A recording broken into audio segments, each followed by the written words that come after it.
দর্শক, আমরা আছি এখন সচিবালয়ের ১ নম্বর গেটে। এই সচিবালয়ের ১ নম্বর গেট দিয়ে কিন্তু কিছুক্ষণ আগে এই ঢাকা বিশ্ববিদ্যালয়ের নবনির্বাচিত ভিপি এবং জিএস তারা কিন্তু এই স্বরাষ্ট্র উপদেষ্টার সঙ্গে সাক্ষাতের জন্য এই গেট দিয়ে তারা ঢুকেছেন।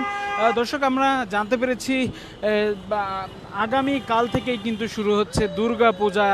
এই দুর্গা পূজার যে উৎসব, সেই উৎসবকে কেন্দ্র করে সারা দেশের নিরাপত্তা নিশ্চিতের দাবিতে তারা কিন্তু স্বরাষ্ট্র উপদেষ্টার সঙ্গে দেখা করার জন্য এখানে এসেছেন। পাশাপাশি তারা ঢাকা বিশ্ববিদ্যালয়ের যে পূজা মণ্ডপ এবং পূজা যে যে স্থানে পূজা হচ্ছে সেসব জায়গায় কিন্তু তারা নিরাপত্তা বাড়ানোর জন্য দাবি জানাতে তারা এখানে এসেছেন। দর্শক, দুর্গাপূজা উপলক্ষে যে উৎসব, সেই উৎসব কিন্তু এই উৎসবের আমেজ কিন্তু সারা দেশে ছড়িয়ে পড়েছে ইতিমধ্যে। এই দুর্গাপূজা উপলক্ষে আইন শৃঙ্খলা রক্ষাকারী বাহিনী যদিও বলছেন এখনও পর্যন্ত তেমন কোনো আসলে আইন শৃঙ্খলা নিয়ে তেমন কোনো আসলে শঙ্কা নেই। সেই শঙ্কা নিরাপত্তা যথেষ্ট জোরদার করা হয়েছে। তবে ডাকসুর ভিপি জিএস হঠাৎ কিন্তু তারা এই সচিবালয়ে এসে আসলে সেই নিরাপত্তা যত আরও জোরদার করা হয় সে বিষয়ে তারা কথা বলতে এসেছেন। আপনারা দেখতে পাচ্ছেন ডাকসুর ভিপি এবং জিএস ইতিমধ্যে কিন্তু ঢুকেছেন।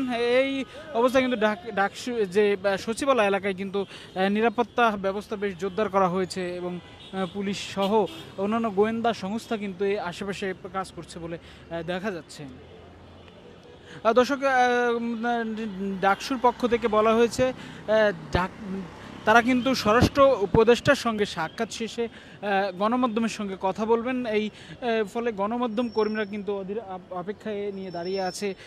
তারা কিন্তু আসলে এই সাক্ষাৎ করবেন বলে গণমাধ্যম কর্মীরাও বেশ সরব উপস্থিতি এই সচিবালয় এলাকায় দেখা গেছে।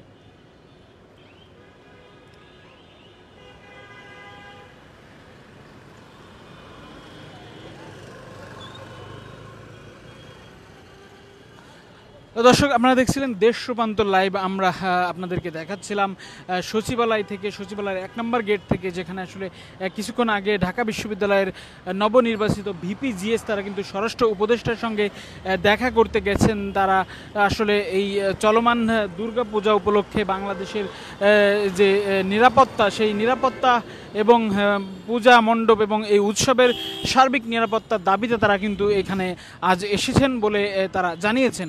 দর্শক, পরবর্তী আপডেট পেতে আপনারা দেশ রূপান্তরের সঙ্গে থাকুন। আমরা পরবর্তী আপডেট নিয়ে আপনাদের সঙ্গে হাজির হব। সে পর্যন্ত দেশ রূপান্তরের সঙ্গে থাকুন।